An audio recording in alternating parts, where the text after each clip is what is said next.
Assalamualaikum warahmatullahi wabarakatuh. Perkenalkan, nama saya Safina Aulia Harunisa dari kelas 11 IPA 1, absen 30. Di sini saya akan menjelaskan materi tentang nasionalisme dan revolusioner.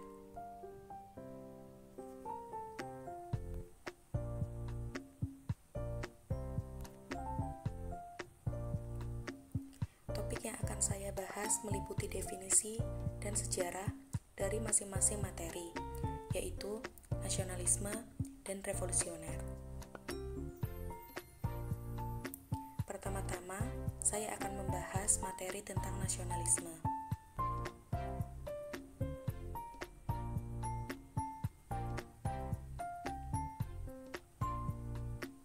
Terminologi kata nation berasal dari kata Latin natio yang berakar pada kata naskor yang bermakna saya lahir, atau dari kata natusum yang berarti saya dilahirkan. Secara umum, nasionalisme merupakan sikap dan tingkah laku individu atau masyarakat yang merujuk pada loyalitas dan pengabdian terhadap bangsa dan negaranya. Prinsip nasionalisme.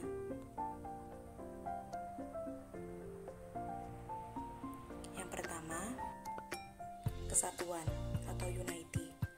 Dalam wilayah teritorial, bangsa, bahasa ideologi, dan doktrin kenegaraan, sistem politik atau pemerintahan, sistem perekonomian, sistem pertahanan keamanan, dan polisi kebudayaan. Yang kedua, kebebasan atau liberty. Dalam beragama, berbicara dan berpendapat lisan dan tertulis, berkelompok dan berorganisasi. Ketiga, kesamaan atau equality dalam kedudukan hukum, hak, dan kewajiban. Yang keempat, kepribadian, yaitu memiliki harga diri, rasa bangga, dan rasa sayang terhadap kepribadian dan identitas bangsanya yang tumbuh dan sesuai dengan sejarah dan kebudayaannya. Yang kelima, prestasi, yaitu cita-cita untuk mewujudkan kesejahteraan serta kebesaran dan kemanusiaan dari bangsanya. Terdapat 5 fase pertumbuhan nasionalisme di Indonesia. Yang pertama, Gerakan Kebangkitan Nasionalisme Indonesia dalam dinamika sejarah diawali oleh Budi Utomo di tahun 1908. Dengan dimotori oleh para mahasiswa kedokteran Stovia, sekolahan anak priayi Jawa di sekolah yang disediakan Belanda di Jakarta. Yang kedua, pada tahun 1928, di mana kesadaran menyatukan negara, bangsa, dan bahasa ke dalam satu negara telah disadari oleh para pemuda dengan munculnya organisasi kedaerahan seperti Jung Java, Jung Celebes, Jung Sumatera, dan lain sebagainya. Kemudian diwujudkan secara nyata dengan menyelenggarakan Sumpah Pemuda di tahun 1928. Selanjutnya, yang ketiga,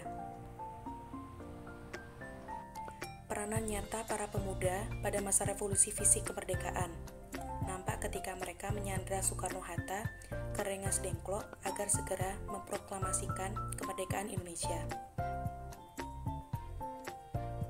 Yang keempat, perkembangan nasionalisme pada tahun 1966 yang menandai tatanan baru dalam kepemerintahan Indonesia. Yang kelima, perkembangan nasionalisme masa reformasi.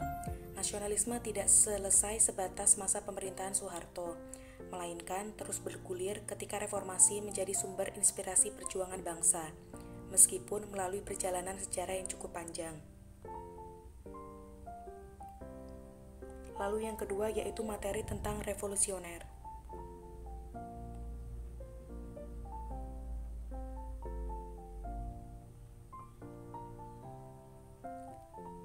Definisi revolusioner, yaitu perubahan sosial dan kebudayaan yang berlangsung secara cepat dan menyangkut dasar atau pokok-pokok kehidupan masyarakat.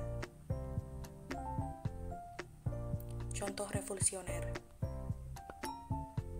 Revolusi yang terjadi di Aceh. Sebagai salah satu daerah istimewa, didasarkan pada keputusan Pemerintah Republik Indonesia, yaitu Keputusan Wakil Perdana Menteri I pada tanggal 26 Mei 1959 tentang perubahan status Provinsi Aceh menjadi Daerah Istimewa Aceh.